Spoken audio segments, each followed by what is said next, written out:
আমরা পর্যটনের জন্য একটি স্বতন্ত্র মন্ত্রণালয় গঠনের দাবি জানিয়েছি। সম্মানিত সুধীবৃন্দ, আমাদের আজকের এই আলোচনা সভায় এখন আলোচনা করবেন বাংলাদেশ ট্যুরিজম ফাউন্ডেশনের সংগ্রামী সভাপতি, বাংলাদেশের পর্যটন বিকাশের যে আন্দোলন, সেই আন্দোলনের অন্যতম শীর্ষ নেতা জনাব মোখলেসুর রহমান। জনাব মোখলেসুর রহমান আজকের এই আলোচনা সভায় এখন গুরুত্বপূর্ণ আলোচনা করবেন।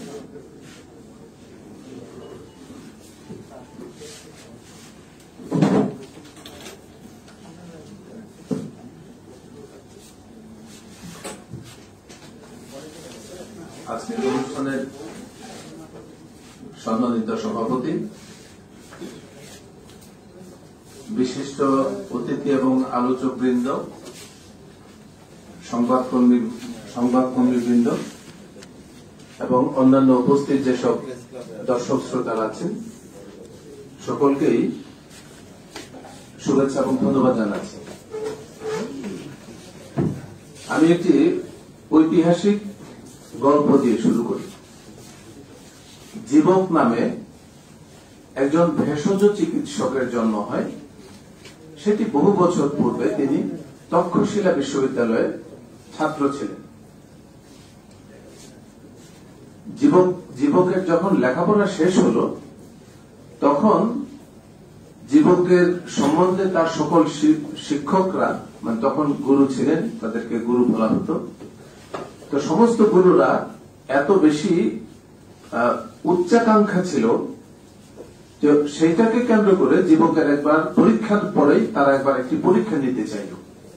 পরীক্ষাটি হল, জীবককে বলা হইল যে তক্ষশিলা বিশ্ববিদ্যালয়টি যে জায়গাতে অবস্থিত, তার চতুর্দিকে 2 কিলোমিটার পর্যন্ত যত উদ্ভিদ আছে এর ভেতর থেকে তাকে বেছে আনতে বলা হইল যে কোন উদ্ভিদটার ঔষধি মূল্য নাই, এরকম একটি উদ্ভিদ তুমি সংগ্রহ করে আনো।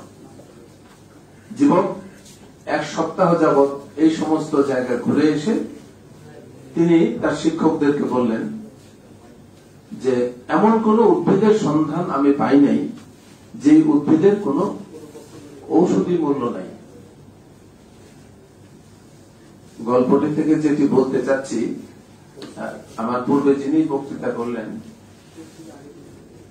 পর্যটন সেক্টরটি মানে এটি এমন একটি সেক্টর যে এর বাইরে যে কোনটা আছে আমরা বাইরের জায়গাটাই তো খুঁজে পাই না। মানে ভিতরে কি পড়বে সেটা তো অন্য কথা, এর বাইরে কি আছে বাইরের জায়গা খুঁজে পাওয়া যাচ্ছে না। এবং এইটাকে কেন্দ্র করে রাষ্ট্র এক বড় বিপদের মধ্যে আছে। আমরা পর্যটন শিল্প সকলেই বলে আসছি, আমরাও বলছি, এমনকি আমাদের মহামান্য রাষ্ট্রপতিও বলছেন। কিন্তু খুব মজার বিষয়, পর্যটনকে এখনো রাষ্ট্র শিল্পই ঘোষণা করেনি। এটি আসলে এখনো শিল্পের মর্যাদা পায়নি। তাহলে এই শিল্পটি কি?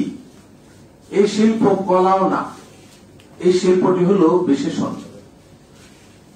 পর্যটন এখন একটি বিশেষণের মর্যাদা লাভ করে আছে।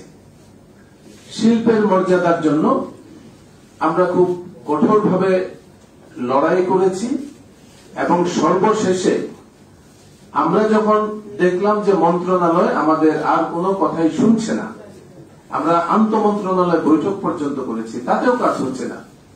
শেষ পর্যন্ত বলা হলো যে আমাদের এবার যাবার জায়গা হলো একমাত্র আদালত। এবং আমরা প্রস্তুতিও নিলাম যে এটাকে কেন্দ্র করে একটি রিট দায়ের করার আর কোনো বিকল্প নাই, কারণ কেউ কোনো কথা শুনছেন না এবং সবসময় স্কিপ করে যাচ্ছেন। এক মন্ত্রণালয়ের সচিব অন্য মন্ত্রণালয়ের সচিবকে দোষ দিচ্ছেন এবং কেউ কেউ একটু মৃদু ভাষায় বোঝাবার চেষ্টা করছেন যে আপনি বোঝার চেষ্টা করেন যে এটা আমাদের পক্ষে এখন কিভাবে সম্ভব।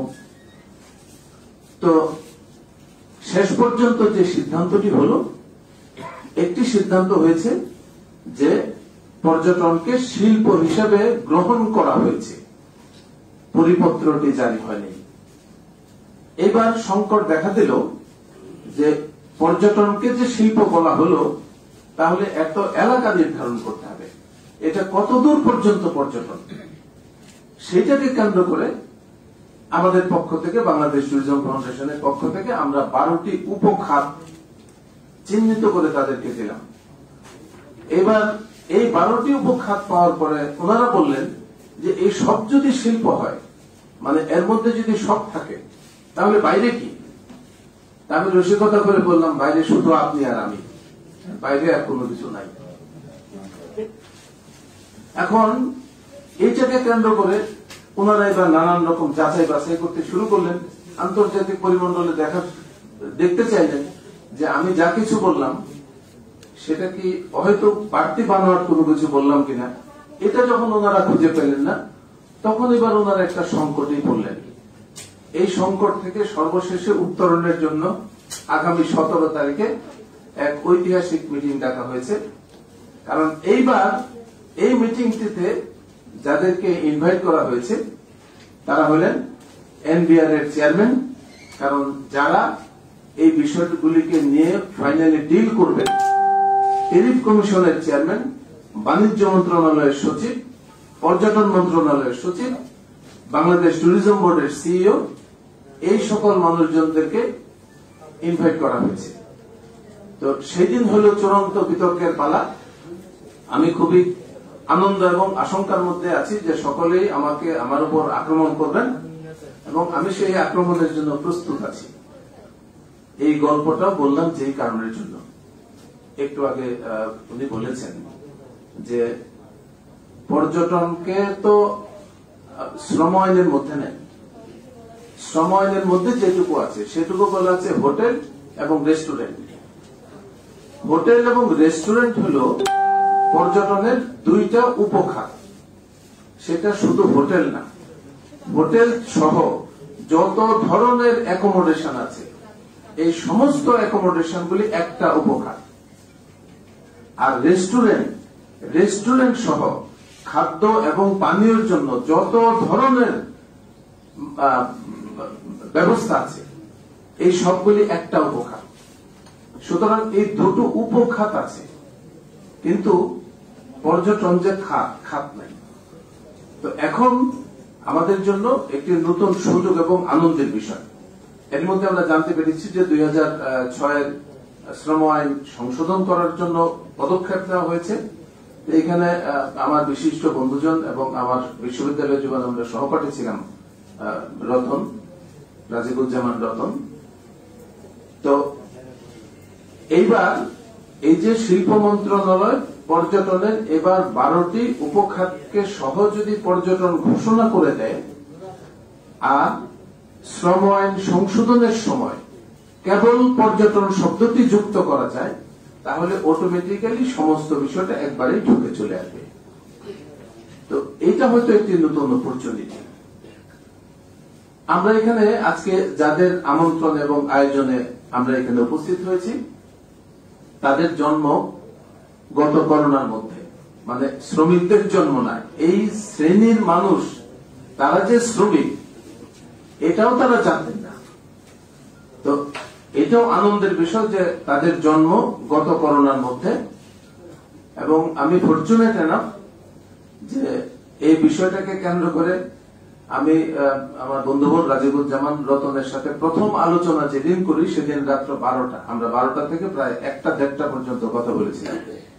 পরে ধীরে ধীরে তারা অর্গানাইজ হলো এবং গত করোনার মধ্যে যখন প্রেস ক্লাবের সামনে মানববন্ধন করে, যখন এখন তো পুলিশ ধরে না, তখন কিন্তু পুলিশও ধরত, তো সেই সময় তাদের মানববন্ধনে আমি ছিলাম। তো সেখান থেকে এই যে ধীরে ধীরে আস্তে আস্তে এসে আজকে যে তারা এই পর্যন্ত অর্গানাইজ হতে পারলো, আমি মনে করি এই অগ্রগতি অনেক বেশি অগ্রগতি। এবং এরই মধ্যে পর্যটন শিল্প খাত হিসেবে ঘোষণা হতে যাচ্ছে, এর সাবসেক্টর গুলি চিহ্নিত হতে যাচ্ছে। সুতরাং এই খাতটি যতটা ডিসঅর্গানাইজ ছিল, আমি আশা করতে চাই যে অদূর ভবিষ্যতে এবং অবিলম্বেই এটি অর্গানাইজ খাত হিসেবে আত্মপ্রকাশ করবে। এবং শুধু তাই না, এই খাতটি সম্বন্ধে যেখানে আমাদের সাধারণ মানুষের তো ধারণাই নেই, আমাদের অন্য অনেক বিশেষজ্ঞদেরও ধারণা খুবই সামান্য। তো এটি থাকার কারণ হলো যে রাষ্ট্রের ধারণাই খুব অপরিপূর্ণ এবং অপরিপক্ক, সেখানে অন্য মানুষের ধারণা কিভাবে হবে। তো এই ধারণাগুলি ধীরে ধীরে যখন রাষ্ট্র এখন বিষয়গুলি বুঝতে শুরু করেছে, সুতরাং অন্য মানুষেরা সঙ্গত কারণেই থাকবে। এবং আমি যে আশাবাদ ব্যক্ত করে আমার বক্তব্যের দ্বিতীয় অংশ শুরু করতে চাই, সেটা হলো আমি আশা করতে চাই যে অন্য যত শ্রমিক সংগঠন ফেডারেশনগুলি যা আছেন তাদের সাথে এই শ্রমিকের সংগঠনগুলি যেগুলি তৈরি হবে এবং যে ফেডারেশন হবে, এরাও একেবারেই শুধু জাতীয় পর্যায়ে না, আন্তর্জাতিক পর্যায়ে তারা যে লিঙ্ক, রিলেশনশিপ, অধিকার এবং অন্য জায়গাগুলি নিয়ে তারা কথা বলতে পারবে, অধিকার আদায়ের জন্য লড়াই করতে পারবে, সেটা তাদের জন্ম পরে হওয়া সত্ত্বেও এরা অনেক সংগঠনের চাইতে অনেক বেশি গুরুত্বপূর্ণ সংগঠনে বাংলাদেশে অবিলম্বে আত্মপ্রকাশ করবে। বাজেট নিয়ে কথা হচ্ছিল। সমস্যাটি হল পাত্র তো নাই। বাজার করতে গেছি আমি, পাত্র নাই, বাজার করব কোথায়? আমরা বারে বারে যে চিৎকার করছি পর্যটনের খাতে টাকা নেই, পর্যটনের খাতে যে টাকা দিবে তার তো কোডই নেই। কোড না থাকলেও অর্থ মন্ত্রণালয় কোথায় টাকা দিবে? এবং মজার ব্যাপার হলো এটি আমরা গত বছর প্রথম টের পেয়েছি যে পর্যটনের কোন কোড নাই। তাহলে এখন মন্ত্রণালয় যে টাকা আনে, এই মন্ত্রণালয় বেসামরিক বিমান পরিবহন ও পর্যটন মন্ত্রণালয় যে টাকা আনে, এই টাকা আনে মন্ত্রণালয় বেসামরিক বিমান পরিবহনের জন্য একটা টাকা আনে, আর অন্য একটা টাকা আনে থোক টাকা। এই টাকা তারা কোথায় ব্যয় করবেন আর কোথায় করবেন না, এটার ব্যাপারে সুনির্দিষ্টভাবে কোনো খাত নির্ধারণ করা নাই।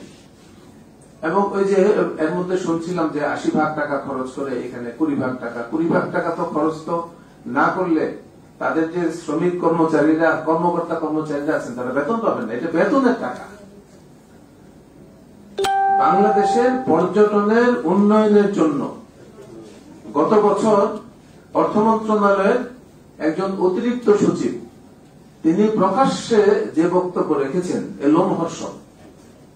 তিনি বলছিলেন যে আমি এই মন্ত্রণালয়ের একজন অতিরিক্ত সচিব হিসেবে দায় নিয়ে বলতে চাই যে পর্যটন মন্ত্রণালয় গত 12 বছরের মধ্যে পর্যটনের জন্য ১ টাকা বাজেট চায়নি। কি লোমহর্ষক তথ্য! আমরা কি নিয়ে চিৎকার করছি? আমরা ওই যে খাতটি না বোঝার জন্য এবং মন্ত্রণালয়কেও না বোঝার জন্য আমরা আসলে বুঝেই উঠতে পারছি না যে আমাদের কি বলা উচিত আর ওনাদের কি করা উচিত। আমরা বুক বেঁধে, আশায় বুক বেঁধে থাকি যে আগামী বাজেটে হয়তো কিছু হবে, কিন্তু যতক্ষণ কোড না হবে ততক্ষণ কোনো অর্থ আসবে না। এটি এক। ২ নম্বর বিষয় হলো বাজেটে টাকা আসলে লাভ কি আছে?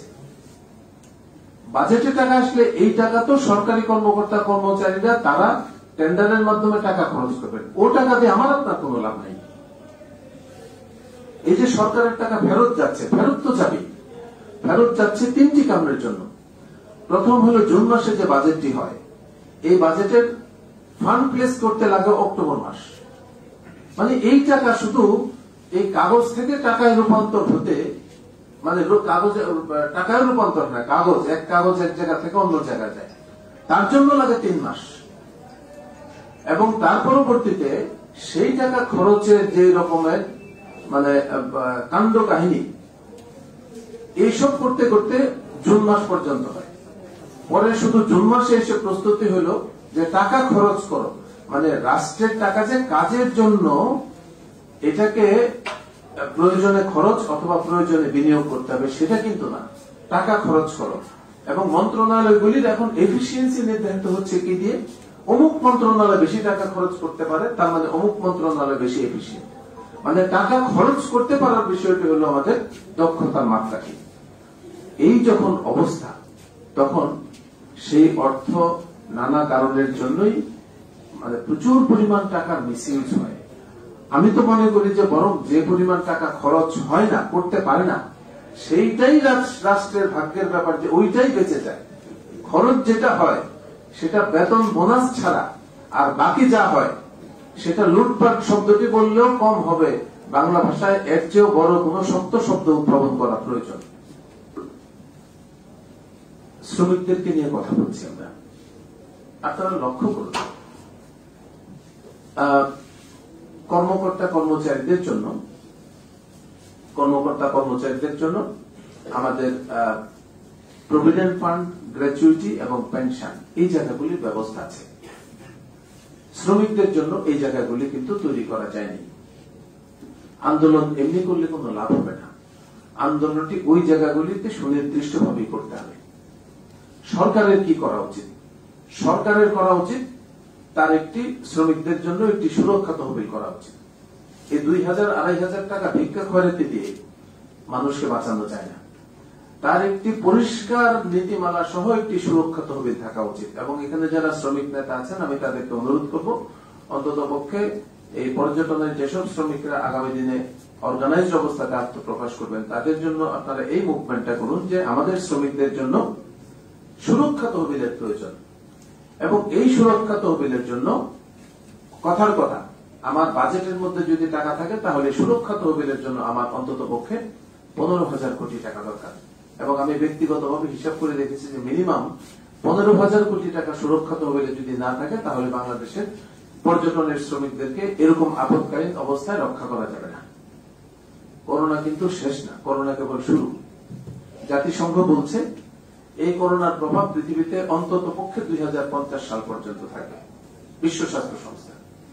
এবং জাতিসংঘ বলছে যে আগামী 50-এর মধ্যে পৃথিবীতে নাগরিক অর্থনীতি এবং নাগরিক বিপর্যয় ঘটবে। আগামী 50 পর্যন্ত টার্গেট ছিল যে 68% মানুষ নগরে বসবাস করবে, 65% মানুষ, এবং তারা 85% ইকোনমি কন্ট্রোল করবে।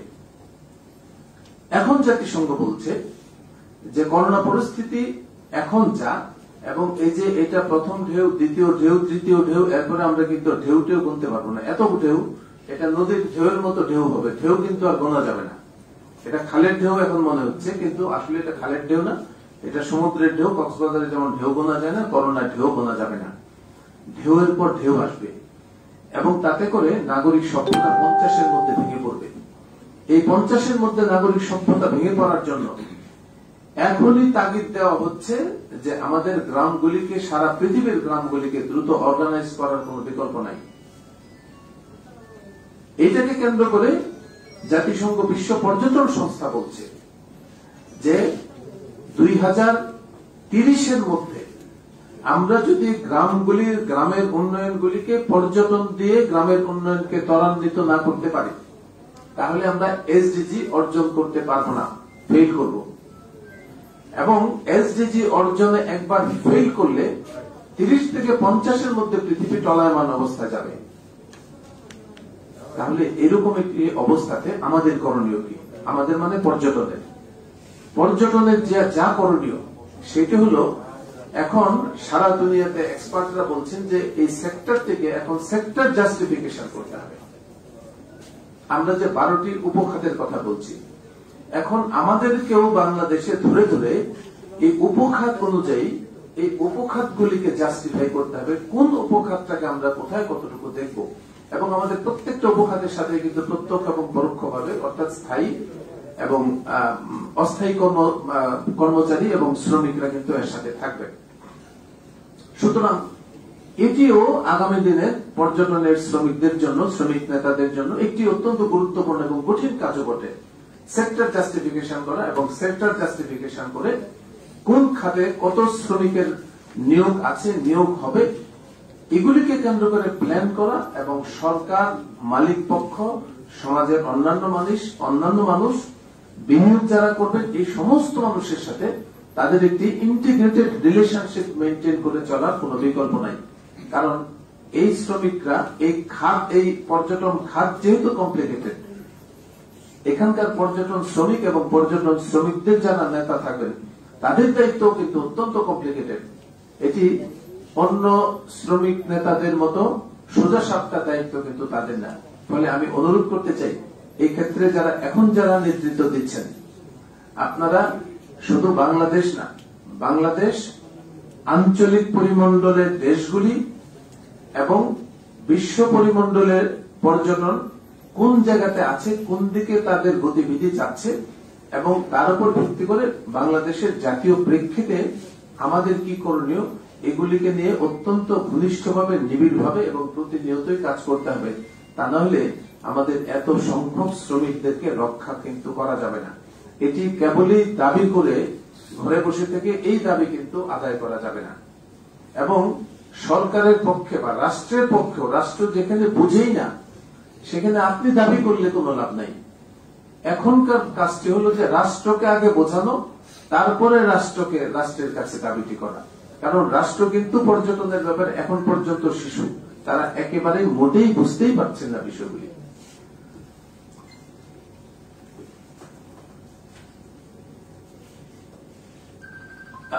ইতিপূর্বের বক্তারা বলে গেছেন যে পর্যটন খাত বিপর্যস্ত।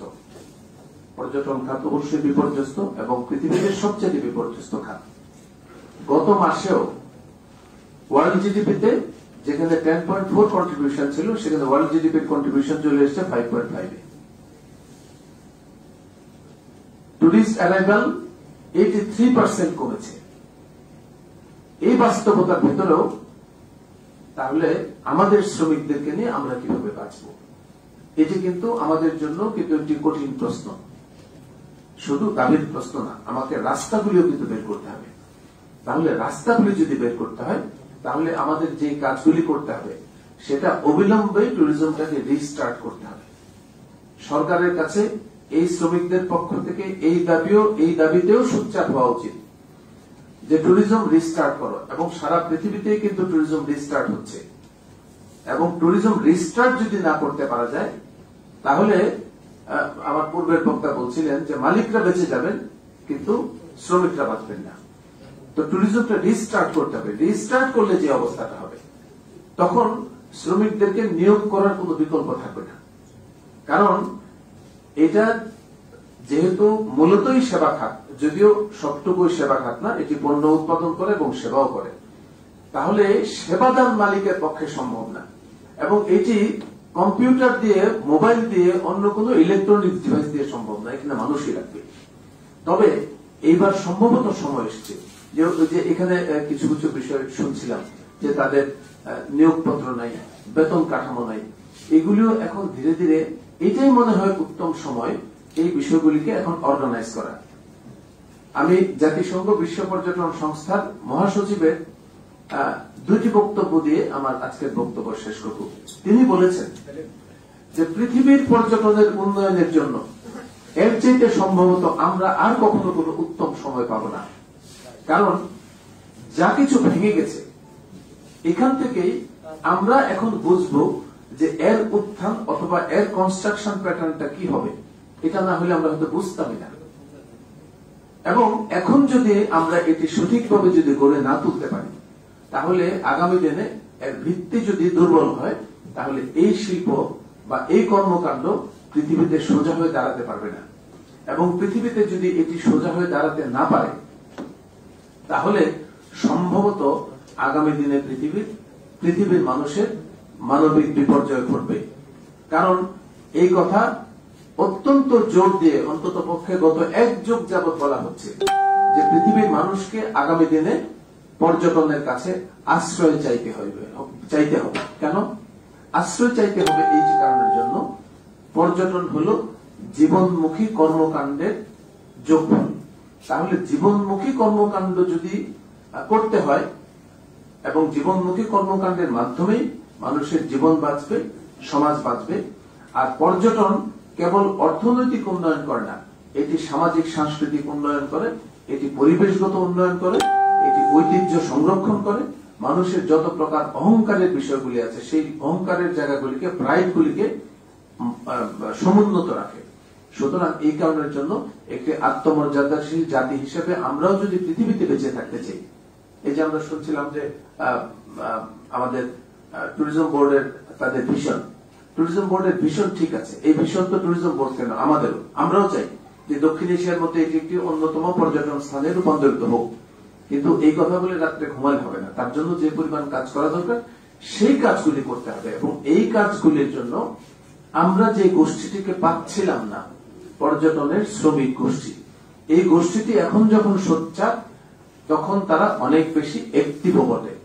এই গোষ্ঠীটিকে কেন্দ্র করে এবং এই গোষ্ঠীটিকে নিয়ে আমরা যদি আমাদের যাত্রাপথ নতুন ভাবে শুরু করতে পারি, তাহলে অতীতে যা হয়েছে, অতীতে আমরা যে ভুল করেছি বা যা বুঝি নাই, এখান থেকে একটি নতুন সৃজনশীল যাত্রা আমরা শুরু করতে পারবো, যেখানে আমাদের জাতি আগামী দিনে একটি মর্যাদাপূর্ণ এবং গুরুত্বপূর্ণ জাতি হিসেবে পৃথিবীতে মাথা তুলে দাঁড়াতে পারবে।